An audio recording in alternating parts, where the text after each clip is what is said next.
El segundo terapia no invasiva sería el modo CPAP, que no es un modo de ventilación propiamente dicho y que va a generar una presión constante durante todo el ciclo respiratorio. En el hospital, en general, vamos a utilizar los mismos respiradores y los mismos material fungible que en el modo BiPAP.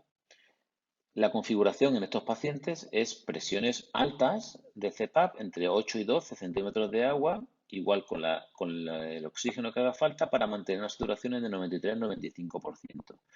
Para mejorar la tolerancia se recomienda usar humidificadores calefactores y además colocaremos filtros antivíricos antibacterianos de baja resistencia para evitar la dispersión de virus. Como os digo, cualquier equipo de ventilación mecánica no invasiva del hospital se puede configurar en modo CPAP porque es muy básico, pero incluso en una situación catastrófica en la que se agotaran todos los ventiladores del hospital, podríamos utilizar las CPAP domiciliares que se usan habitualmente en las unidades de sueño para tratar a los pacientes con apnea del sueño. Y que si bajáis a la consulta del sueño de vuestro hospital, seguramente hay muchas disponibles. ¿Cómo programamos el ventilador para el modo CPAP? En este caso me he basado en un ventilador Vivo 30 de Breas, que es una máquina bastante sencilla y que es la que más utilizamos normalmente en planta en nuestro hospital. En primer lugar, como todo aparato, hay que encenderlo con un interruptor lateral en caso de que esté bloqueado. Si se pulsan los botones más y menos durante unos segundos se desbloquea. Luego vamos a configurar en primer lugar el modo, pulsando el botón de modo y a continuación con las teclas laterales pues elegimos el modo CPAP. Y en el modo CPAP es muy sencillo de configurar los parámetros porque solo hay un parámetro, que es la presión. Y como he dicho, una presión se debe poner alta entre 8 y 12. Si estamos de acuerdo, podemos programar algunas alarmas y si no, pues iniciamos pulsando 2 segundos el botón de inicio. Otro tipo de CPAP más de tipo mecánico es la Busignac. Como veis aquí, este es el montaje especial para COVID-19, en el que debemos de colocar un filtro, como veis, entre el codo y la mascarilla y el propio válvula de Busignac. Utilizamos también valores de presión alto entre 10 y 14 centímetros de agua y en el caso de que necesitemos poner un anillo regulador de FiO2, como veis en el dibujo, se debe de colocar entre el filtro y la válvula de Busignac. Como veis, ese tubito verde es una cánula que va conectado a un cadalímetro de alto flujo y que es, al mismo tiempo conectamos la propia válvula a un manómetro, como veis abajo, y regulando el caudalímetro vemos en el manómetro qué presión es la que de CPAP es la que le estamos administrando al paciente. Y por último, el modo de ventilación mecánica no invasiva propiamente dicho, que es lo que conocemos como BiPAP. La BiPAP, o perdón, la ventilación no invasiva se puede hacer en modos ventilatorios, en modos de presión, en modos de volumen. Yo recomiendo por sencillez utilizar siempre modos de presión y en concreto el modo de presión soporte o PSV. En algunos equipos también se llama el modo ST. ¿Y cómo configuramos estos equipos? Pues en primer lugar utilizaremos presiones expiratorias altas de 8-12 centímetros de agua, presiones inspiratorias bajas entre 10 y 15 centímetros de agua, que equivale a una presión soporte de 5 o 6. Hay que evitar volúmenes corrientes elevados, volumen corriente o volumen tidal recomendados entre 6 y 8 mililitros por kilo y nunca exceder los 10 mililitros por kilo, porque podríamos dañar y provocar más daño que beneficio al enfermo.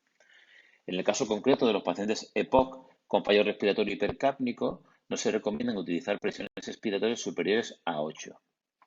Y en estos equipos se recomiendan utilizar circuitos de doble rama con filtros en la rama expiratoria, mejor que los circuitos de rama única, que son los que habitualmente utilizamos. Así, a modo de resumen, los parámetros que se pueden configurar en una BiPAP en modo PSV son la presión expiratoria o EPAP, hemos dicho 8-12, una presión inspiratoria o IPAP de 10-15, la frecuencia respiratoria de seguridad entre 12 y 15 respiraciones por minuto. Esta frecuencia de seguridad es por si el paciente dejara de respirar, la máquina siempre le va a administrar entre 12 y 15 respiraciones por minuto.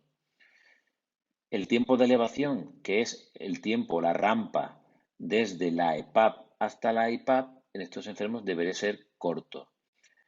El trigger inspiratorio hace referencia al esfuerzo inspiratorio que tiene que hacer el paciente para que la máquina detecte que quiere iniciar una inspiración y le acompañe durante toda la inspiración. Si ponemos un trigger inspiratorio demasiado duro, algunas de las veces el paciente será incapaz, porque tiene poca fuerza, será incapaz de iniciar el ciclo inspiratorio.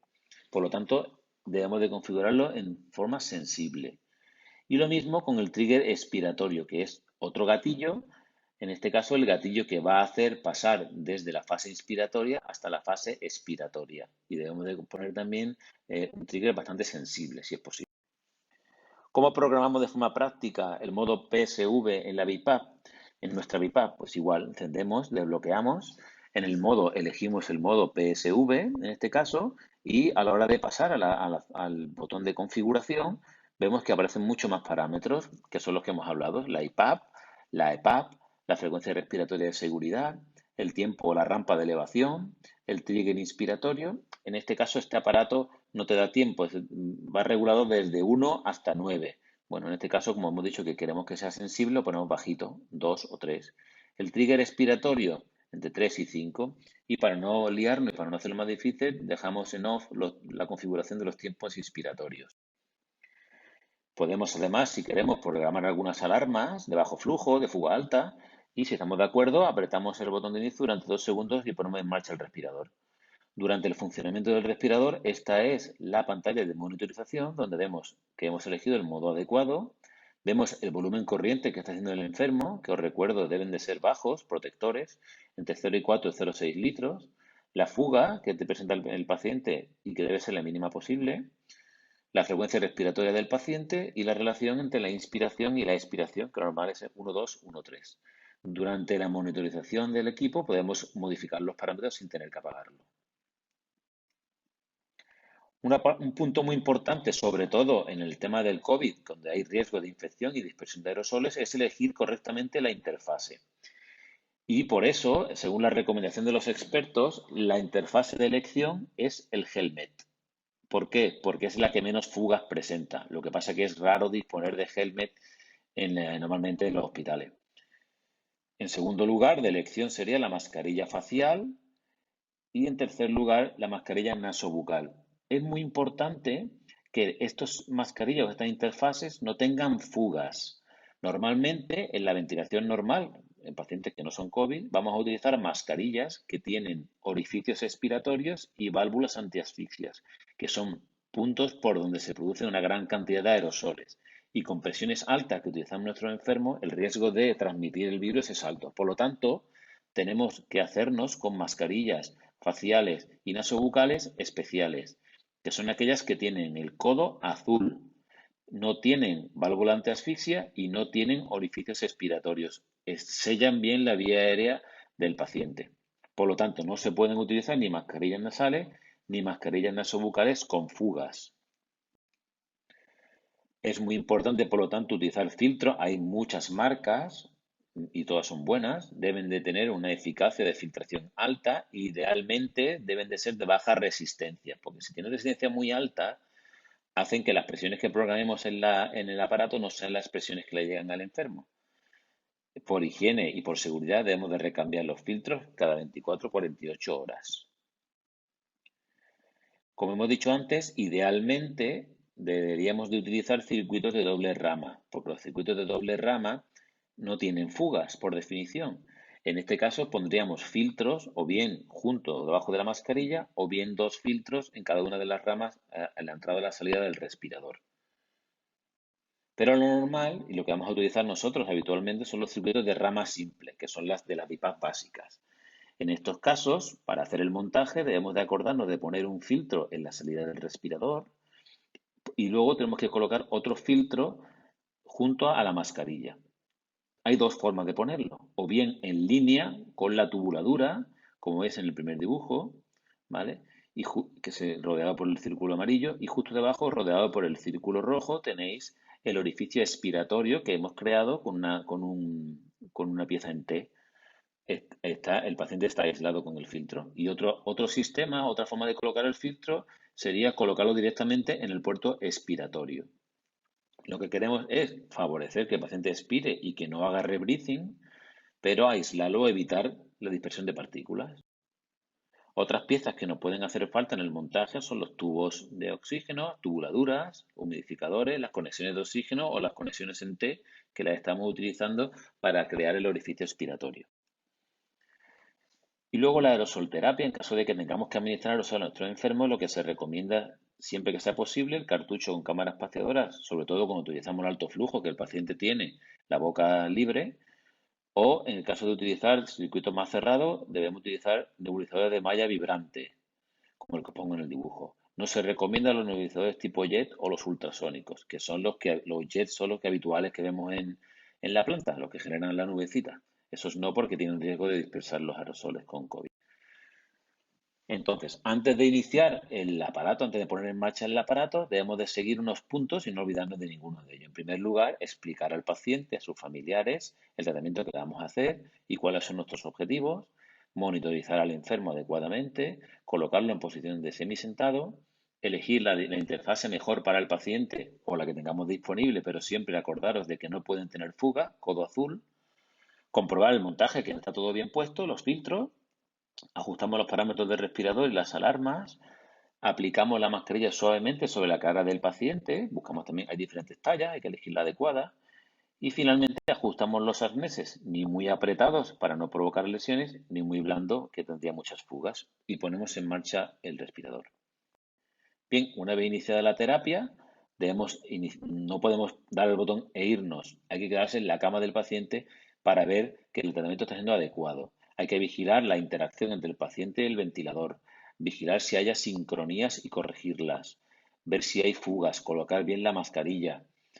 Hay que controlar las constantes y ver si la terapia está haciendo su efecto, si está subiendo la saturación, si está disminuyendo el pulso, ver si mejoramos el trabajo respiratorio y reducimos el trabajo respiratorio del enfermo, y generalmente a la hora o 2 horas hacemos una gasometría arterial de control.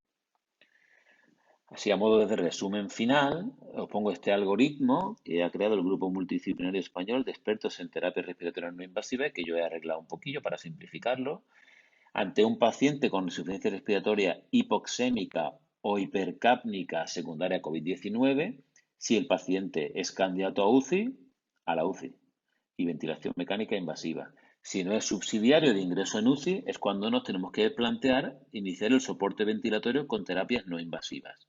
En cuanto a las interfaces, recordar es codo azul, idealmente la mascarilla facial total o el helmet son las preferibles, pero para evitar las lesiones en la cara del enfermo podemos rotar, podemos pasar algunas horas con helmet, otras series con mascarilla nasobucales y vamos rotando.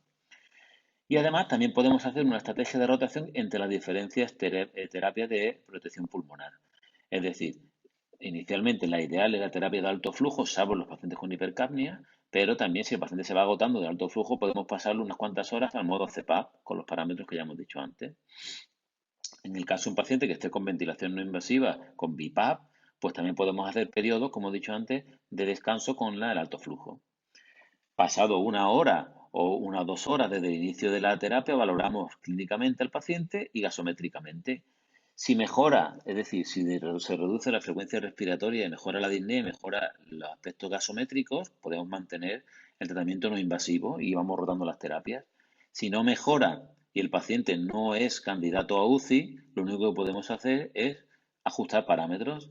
Si lo que no mejora nada es la hipoxemia, podemos aumentar la CPAP, 15 y 16 centímetros de agua, aumentar el flujo de la terapia de alto flujo si es posible, o si no, cambiarle a un modo CPAP, o bien podemos intentar hacer estrategias de pronación en planta con el paciente despierto. Y cuando lo que no mejora es la hipercapnia, entonces lo recomendable es subir la IPAP o la presión de soporte.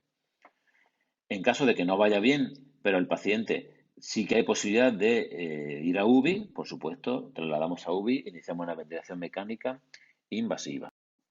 Aquí os dejo en el anexo algunas tablas que pueden servir de utilidad para cálculos de PAFI o cálculos de fallo multiorgánico.